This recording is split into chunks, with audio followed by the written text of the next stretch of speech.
नमस्ते दोस्तों, मैं गौरव त्रिपाठी एक बार पुनः आप सभी के सामने उपस्थित हूँ। STS ऑनलाइन पर आप मुझे सुन रहे हैं। जैसा कि आप में से बहुत से बच्चे जानते हैं जो मेरे चैनल से प्रॉपर जुड़े हुए हैं कि राज्य व्यवस्था की भारतीय संविधान की श्रृंखला मेरे द्वारा चलाई जा रही है। उसी श्रृंखला में भाग 1, भाग 2, भाग 3 और भाग 4 संविधान के 4 भाग अर्थात राज्य, दूसरा भाग नागरिकता, तीसरा भाग मूल अधिकार और चौथा भाग राज्य के नीति निर्देशक तत्व तो कंप्लीट करा दिए गए हैं। बहुत ही विस्तार से इन सबको पढ़ाया गया है। सिर्फ प्रारंभिक परीक्षा को ध्यान में रखते हुए ये सारे टॉपिक्स मेरे द्वारा आपको नहीं पढ़ाए गए हैं। मेरा कॉन्सेंट्रेट मेंस पे ज़्यादा रहता है क्योंकि आपको सिर्फ प्री नहीं देना है, मेंस भी देना है। राज्य के नीति के निर्देशक तत्व तो भाग 4 और भाग 4 का मूल कर्तव्य यहाँ तक हम बहुत अच्छे से डिस्कस कर चुके हैं। आप में से जो बच्चे आज पहली बार ये वीडियो देख रहे हैं वो जाके मेरी प्लेलिस्ट पे, चैनल की प्लेलिस्ट पे, भारतीय संविधान और राज्य व्यवस्था की प्लेलिस्ट पे ये सारे वीडियोस बहुत ही थारोली देख सकते हैं। चलिए आइए, भारत के राष्ट्रपति, भारत का प्रथम नागरिक, संघ सरकार का या यूं कहें कि संघ का कार्यकारी अध्यक्ष, मुख्य कार्यकारी व्यक्ति, राष्ट्रपति। कौन होता है ये राष्ट्रपति? कैसे इसका चुनाव होता है? क्या इसकी निहरताएं होती हैं? किस प्रकार इसको हटाया जाता है? इससे संबंधित बहुत सारे प्रश्न आते हैं। राष्ट्रपति अपने आप में एक ऐसा टॉपिक है जिस प्रकार मैंने आपको बताया कि भाग 3 में वर्णित मूल अधिकार, मौलिक अधिकार, फंडामेंटल राइट्स एक ऐसा टॉपिक है जहां से क्वेश्चंस के हिट होने की संभावनाएं नहीं होती, वरन आते ही हैं क्वेश्चंस। ठीक उसी प्रकार राष्ट्रपति भी अपने आप में एक क्वेश्चन की या 2 क्वेश्चन की गारंटी है। बहुत ही थारोली आप इसको पढ़िए। मैं आपको बहुत ही विशेषता से और बहुत ही विस्तार से इसको पढ़ाने का पूरा प्रयास करूंगा। आइए चलते हैं राष्ट्रपति की ओर। तो राष्ट्रपति के अनुच्छेदों पे आने से पहले देखिए, संविधान में आपको प्रत्येक विषय वस्तु को अनुच्छेदों के माध्यम से ही पढ़ना है। अनुच्छेदों में ही सब छुपा हुआ है, उनको ही आपको जानना है, समझना है और वहीं से आपको प्रश्नों के उत्तर देने हैं। लेकिन उन अनुच्छेदों पर आने से पहले पृष्ठभूमि भी समझना परम आवश्यक होता है। तो क्या है पृष्ठभूमि?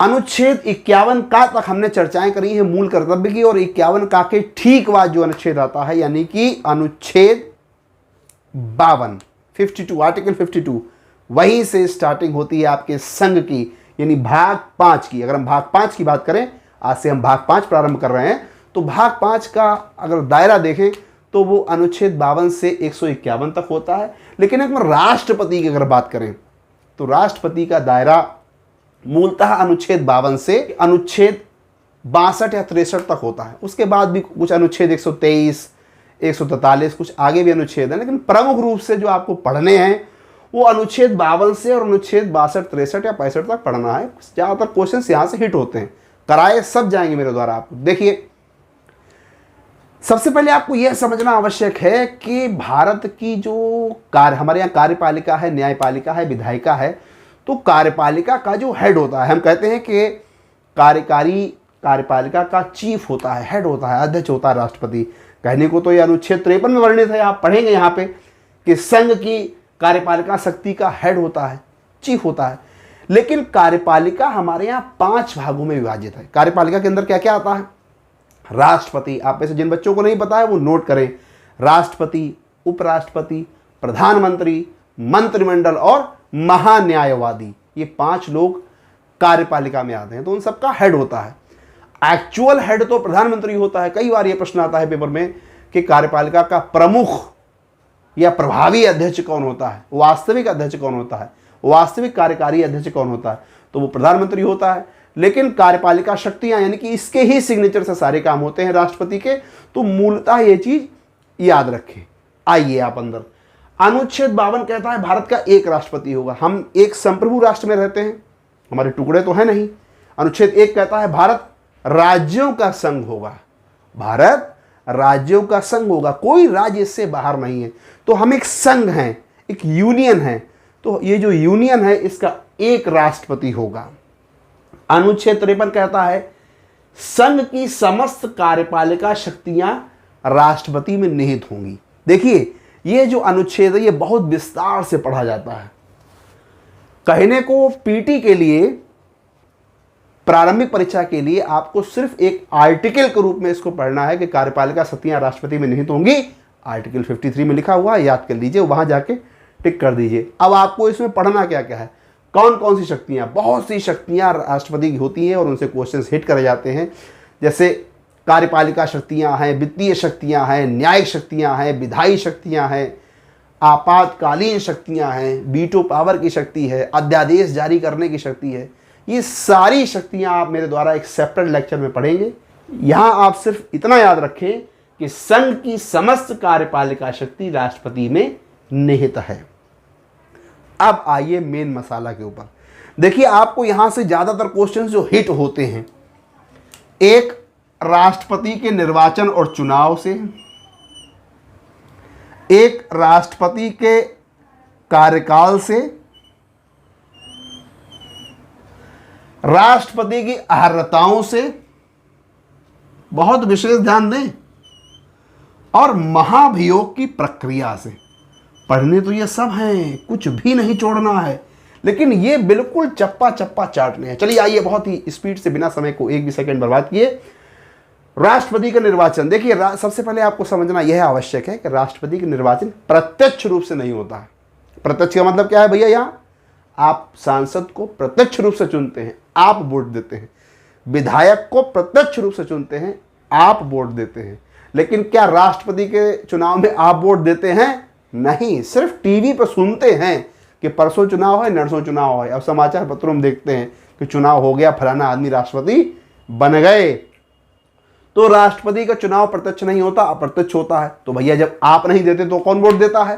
तो यहां से बहुत प्रश्न आते हैं कि जब आप तो वोट देते नहीं तो फिर वोट देता कौन है? तो जिनको आप वोट देते हैं, ध्यान से सुने, जिनको आप वोट देके संसद या विधानसभा में भेज देते हैं, वो ही राष्ट्रपति का चुनाव करते हैं। बस ऐसे याद रखें। लेकिन इसमें भी बहुत सारे टेक्निकल शब्द हैं जो आपको याद रखने हैं। जैसे कुछ निर्वाचित सदस्य होते हैं, कुछ मनोनीत सदस्य भी होते हैं। जैसे जो बच्चे आप में से जानते हैं और जो नहीं भी जानते हैं, उनको सतही तौर पे मैं यहाँ पर बता रहा हूँ। आगे जब लोकसभा और राज्यसभा पढ़ेंगे तो बहुत विस्तार से आगे बताऊँगा अनुच्छेद के साथ। याद रखिए कि 12 सदस्य मनोनीत किए जाते हैं, लोकसभा नहीं, राज्यसभा में। इस लोकसभा और राज्यसभा में बड़ा कंफ्यूजन होता है। और 2 सदस्य राष्ट्रपति के द्वारा मनोनीत किए जाते हैं लोकसभा में। लोकसभा में 2 सदस्य मनोनीत होते हैं और राज्यसभा में 12 सदस्य मनोनीत होते हैं। तो जो मनोनीत सदस्य हैं वो इसमें भाग नहीं लेते। अब आइए, निर्वाचन में कौन कौन भाग लेता है? एक निर्वाचक मंडल बनाया जाता है। निर्वाचक मंडल का मतलब वो लोग जो चुनाव में हिस्सा लेंगे, भाग लेंगे, और उसमें लोकसभा और राज्यसभा के निर्वाचित सदस्य जो निर्वाचन के द्वारा आए हैं, दिल्ली और पुदुचेरी विधानसभाओं के भी निर्वाचित सदस्य, और ये 70वें संविधान संशोधन में जोड़ा गया। ये अवश्य याद रखें। क्वेश्चन यहीं से हिट होते हैं, बस क्वेश्चंस यहीं से हिट होते हैं। जो नए क्वेश्चन होते हैं वो आपसे इस प्रकार पूछेगा कि राष्ट्रपति के चुनाव में, राष्ट्रपति के निर्वाचन में दिल्ली और पुदुचेरी के सदस्य भाग लेते हैं, यह किस संविधान संशोधन के द्वारा जोड़ा गया? तो 70वें संविधान संशोधन 1992 में यह व्यवस्था की गई कि बाकी, अब देखिए आप जानते हैं वर्तमान में तो 8 केंद्र शासित राज्य हैं। तो उन 8 केंद्र शासित राज्यों में 2 केंद्र शासित राज्य यानी कि दिल्ली और पुदुचेरी के भी जो जीते हुए विधायक हैं, जो निर्वाचित विधायक हैं, निर्वाचित शब्द याद रखें, निर्वाचित विधायक हैं, वो 70वें संविधान संशोधन के द्वारा निर्वाचक मंडल के रूप में स्थान लेकर और राष्ट्रपति के चुनाव में हिस्सा लेंगे। तो संसद यानी कि लोकसभा और राज्यसभा के निर्वाचित सदस्य, मैं निर्वाचित बार बार कह रहा हूं, इसे विशेष ध्यान दें, लोकसभा और राज्यसभा के निर्वाचित सदस्य, दिल्ली और पुदुचेरी, सबके नहीं, कहने को तो 8 हैं, 8 केंद्र शासित राज्य हैं, किंतु मात्र दिल्ली और पुदुचेरी के विधानसभाओं के निर्वाचित सदस्य जो कि 70वें संविधान संशोधन से जोड़े गए। और यह चुनाव एकल संक्रमणीय यानी गुप्त तरीके से होता है।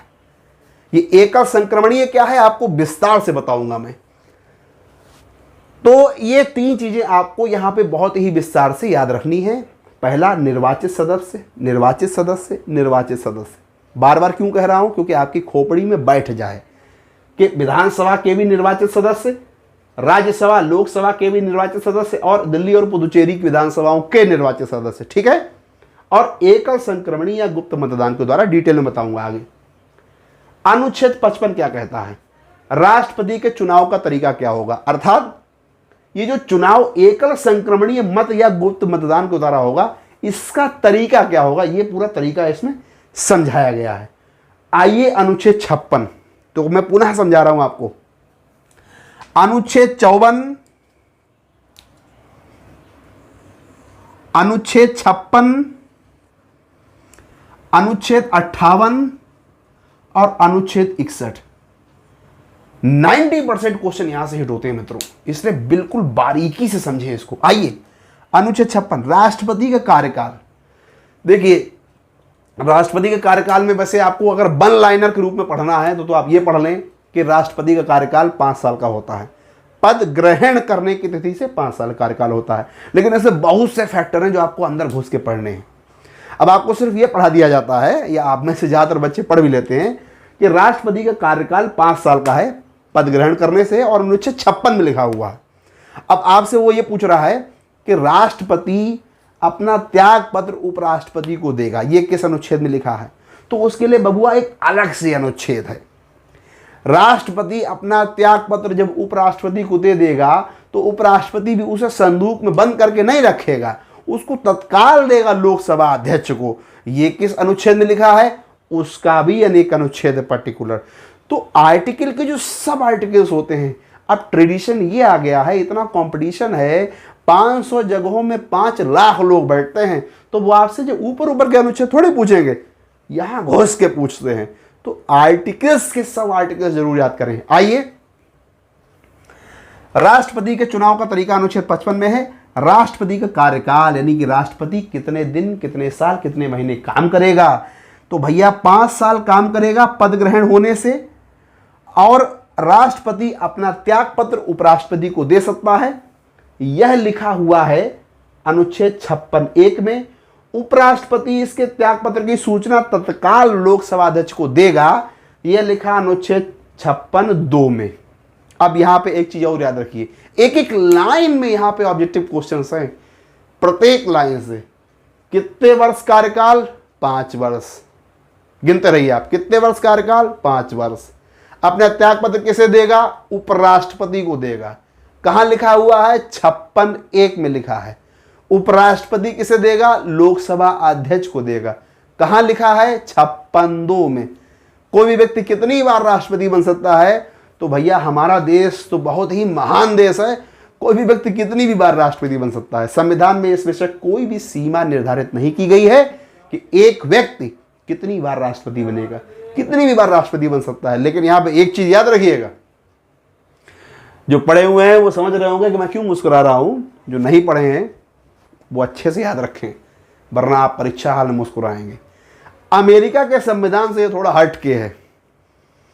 इस देश में, हमारे संविधान में बहुत ताकत है कि कोई भी व्यक्ति कितनी भी बार बिना किसी पर्टिकुलर सीमा के राष्ट्रपति बन सकता है। लेकिन अमेरिका के संविधान में सिर्फ 2 बार ही बन सकता है, यानी एक व्यक्ति अधिकतम 2 बार ही राष्ट्रपति पद पर आसीन हो सकता है, ऐसा अमेरिका के संविधान में लिखा हुआ है। याद रखिए इसे अच्छे से।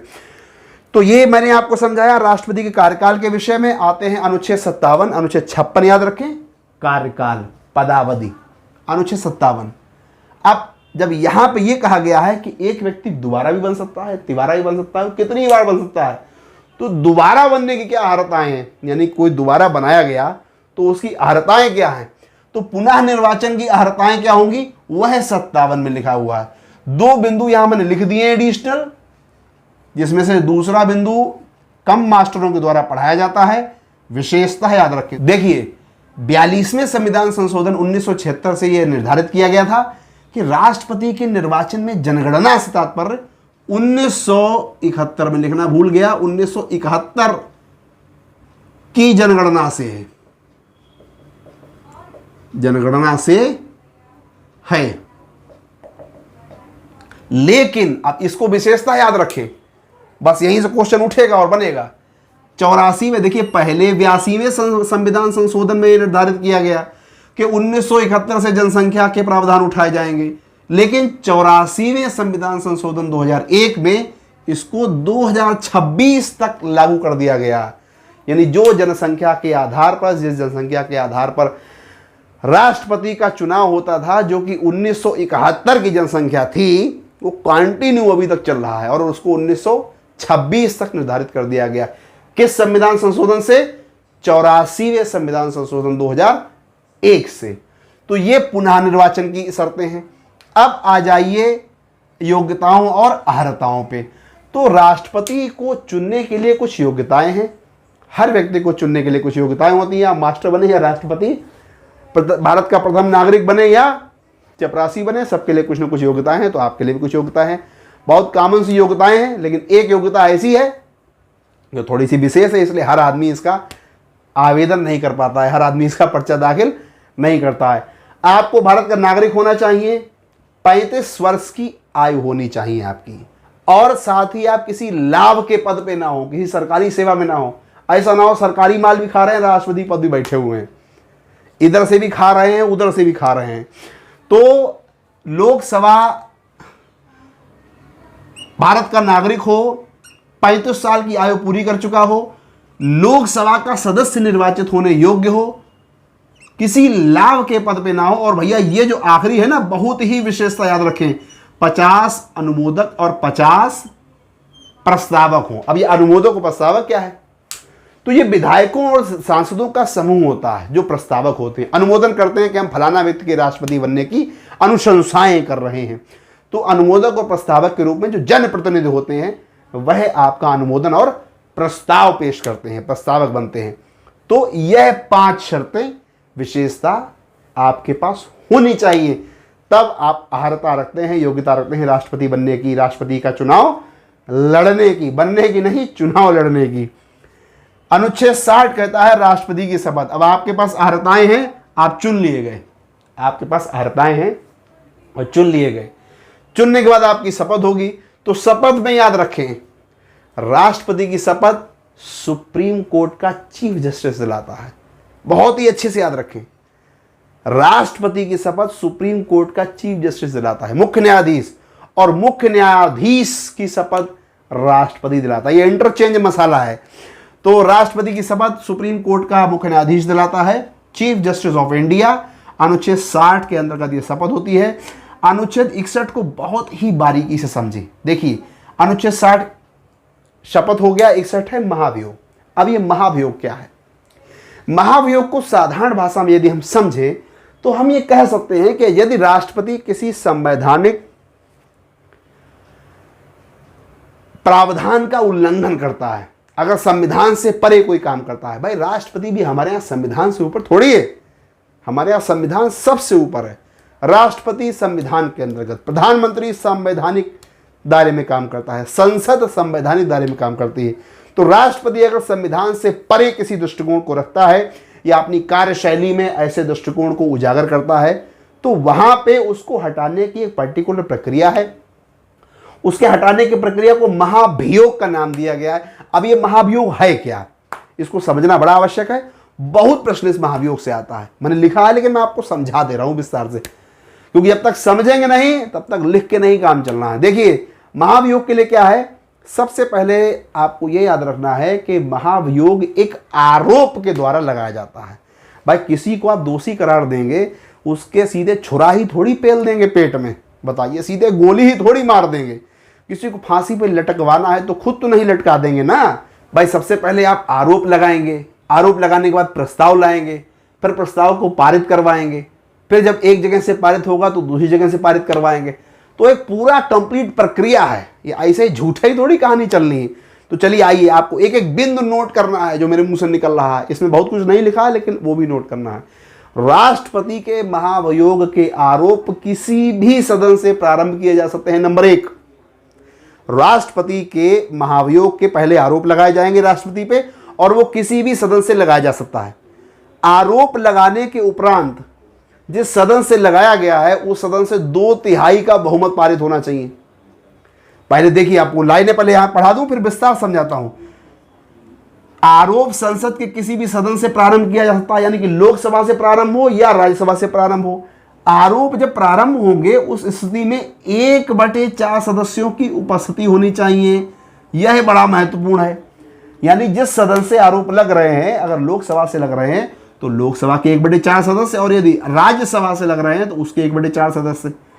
और राष्ट्रपति को 14 दिन का नोटिस दिया जाता है। अब लेकिन इसके बीच में बड़ा मसाला होता है जो यहां लिखा नहीं है। देखिए, माननीय राज्यसभा से आरोप प्रस्तावित किए गए, लगाए गए, 1/4 सदस्यों ने हस्ताक्षर किए और आरोप लगा दिया। भाई आरोप लगाने में क्या जाता है, लेकिन 2/3 सदस्यों की अनुमोदन चाहिए। उसमें 2/3 सदस्यों से बिल पास होता है, प्रस्ताव पास होगा, फिर वो मान कर चला जाएगा कि हाँ राज्यसभा से इनके आरोप का प्रस्ताव पास हो गया। अब वो गेंद कहां जाएगी, लोकसभा जाएगी।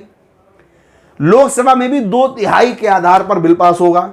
अगर लोकसभा से भी ये बिल पास हो जाता है और वहां भी आरोप अगर सिद्ध कर दिए जाते हैं, अनुमोदन के द्वारा प्रस्ताव को पारित कर दिया जाता है, और राज्यसभा और लोकसभा दोनों से 2/3 या उससे अधिक से बहुमत से राष्ट्रपति के महाभियोग पर बिल पास हो जाते हैं, तो जाके राष्ट्रपति को महाभियोग के तहत उसी तिथि से, जिस तिथि पे पारित हुआ है उसी तिथि से उसको पद से हटा दिया जाता है। यह याद रखें, चाहे कहीं लिख लें।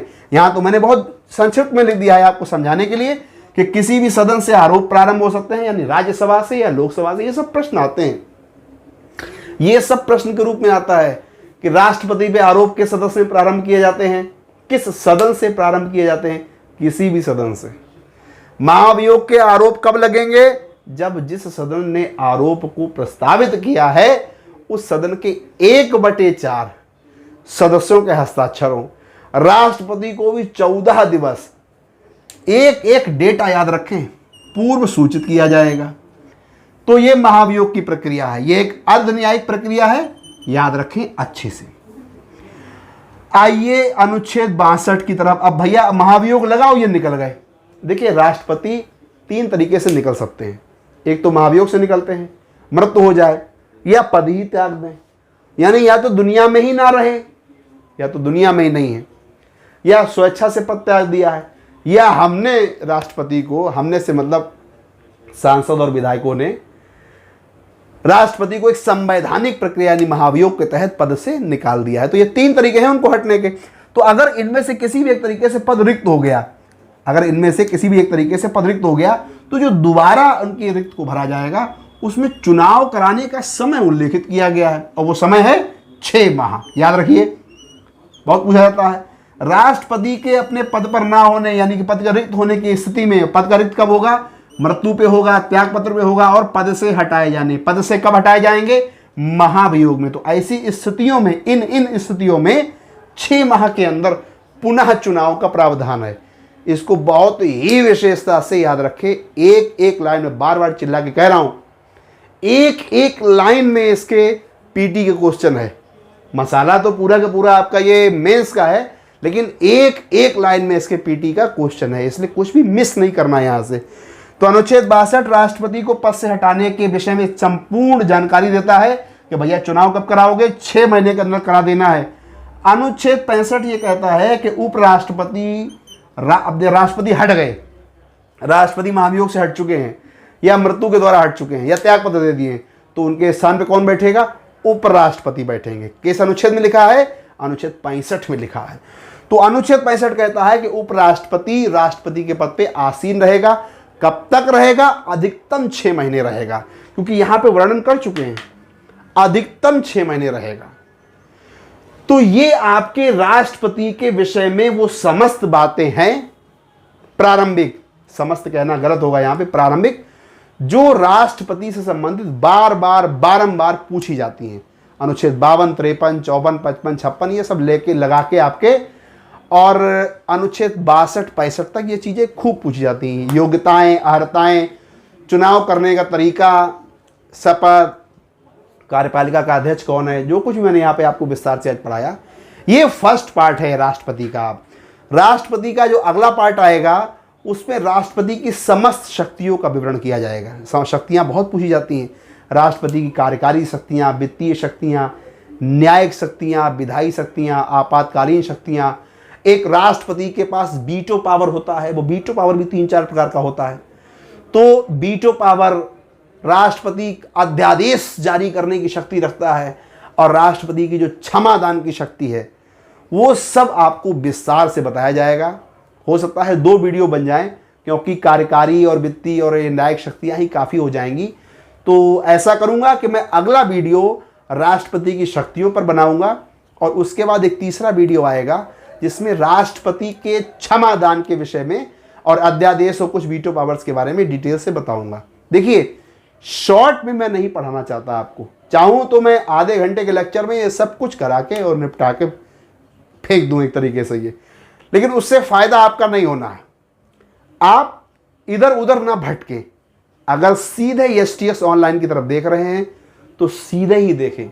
आपके अंदर ये विश्वास पैदा होना चाहिए कि आपको सब कुछ यहाँ उपलब्ध मिलेगा, चरणबद्ध तरीके से उपलब्ध मिलेगा और भ्रम की किंच मात्र भी स्थिति नहीं रहेगी। इसलिए मेरा प्रयास है कि कुछ भी आपका ना छूटे। थोड़ा लेट भले ही हो जाए, लेकिन कुछ भी छूटे ना, क्योंकि समझ एक बार विकसित होती है फिर हमेशा रहती है, बहुत लंबे समय तक रहती है।